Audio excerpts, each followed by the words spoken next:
ಗೋಳಿಪುರ ಗ್ರಾಮ ಪಂಚಾಯತ್ ನರೇಗಾದಡಿ 33.10 ಲಕ್ಷ ರೂಪಾಯಿ ಕಾಮಗಾರಿ.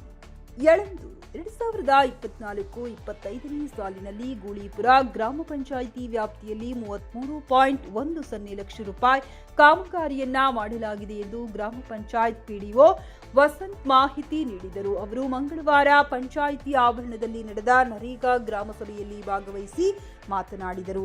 ಈ ಸಾಲಿನಲ್ಲಿ ಪಂಚಾಯಿತಿ ವ್ಯಾಪ್ತಿಯಲ್ಲಿ ಒಟ್ಟು 107 ಕಾಮಗಾರಿಗಳು ನಡೆದಿವೆ. ಇದರಲ್ಲಿ 27-28 ಲಕ್ಷ ರೂಪಾಯಿ ಕೂಲಿ ಮೊತ್ತ ಹಾಗೂ 5.31 ಲಕ್ಷ ರೂಪಾಯಿ ಸಾಮಗ್ರಿ ಮೊತ್ತ ಸೇರಿದಂತೆ ಒಟ್ಟು 33.10 ಲಕ್ಷ ರೂಪಾಯಿಗಳ ಕಾಮಗಾರಿ ನಡೆದಿದೆ.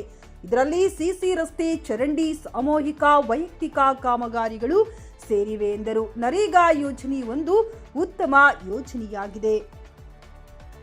ಪಂಚಾಯಿತಿ ವ್ಯಾಪ್ತಿಯ ಗ್ರಾಮಗಳಲ್ಲಿ ಅನೇಕ ಅಭಿವೃದ್ಧಿ ಕೆಲಸಗಳನ್ನು ಮಾಡಿಕೊಳ್ಳಲು ಇದರಿಂದ ಸಾಧ್ಯವಾಗುತ್ತದೆ. ರೈತರಿಗೂ ಕೂಡ ಇದು ಒಂದು ವರದಾನವಾಗಿದೆ. ತಮ್ಮ ಜಮೀನುಗಳಲ್ಲಿ ತೆರಳುವ ರಸ್ತೆಯ ಅಭಿವೃದ್ಧಿ, ಬದುಗಳ ನಿರ್ಮಾಣ, ಕಾಲುವೆಗಳ ದುರಸ್ತಿ, ನೀರಿನ ಹೊಂಡಗಳ ನಿರ್ಮಾಣ, ಕೊಟ್ಟಿಗೆ ನಿರ್ಮಾಣ ಸೇರಿದಂತೆ ಅನೇಕ ಕೆಲಸಗಳನ್ನು ಮಾಡಿಕೊಳ್ಳಲು ಇದರಿಂದ ಸಾಧ್ಯವಾಗುತ್ತದೆ. ಈ ನಿಟ್ಟಿನಲ್ಲಿ ಸಾರ್ವಜನಿಕರು ಇದರ ಲಾಭವನ್ನು ಪಡೆದುಕೊಳ್ಳಬೇಕೆಂದು ಸಲಹೆ ನೀಡಿದರು. ಈ ಸಂದರ್ಭದಲ್ಲಿ ಗ್ರಾಮ ಪಂಚಾಯತ್ ಅಧ್ಯಕ್ಷೆ ರೇಖಾ, ಉಪಾಧ್ಯಕ್ಷೆ ಮಹೇಶ್ವರಿ, ಸದಸ್ಯರಾದ ಬೂದಂಬಳ್ಳಿ, ಗಿರೀಶ್, ನಾಗಣ್ಣ, ಶಂಕರ್, ಜಡೇಸ್ವಾಮಿ, ರವಿಶಂಕರ್ ಮೂರ್ತಿ, ಚಿನ್ನಮ್ಮ, ಕಾರ್ಯದರ್ಶಿ ನಾಗರಾಜು, ರಾಜೇಂದ್ರ, ಸಾಮಾಜಿಕ ಲೆಕ್ಕ ಪರಿಶೋಧಕ ಪ್ರಸನ್ನ, ಅರಣ್ಯ ಇಲಾಖೆಯ ನಂಜುಂಡಯ್ಯ, ತೋಟಗಾರಿಕೆ ಇಲಾಖೆಯ ಮಂಜುಳಾ, ನೂತನ್, ಮಧು ಸೇರಿದಂತೆ ಅನೇಕರು ಹಾಜರಿದ್ದರು.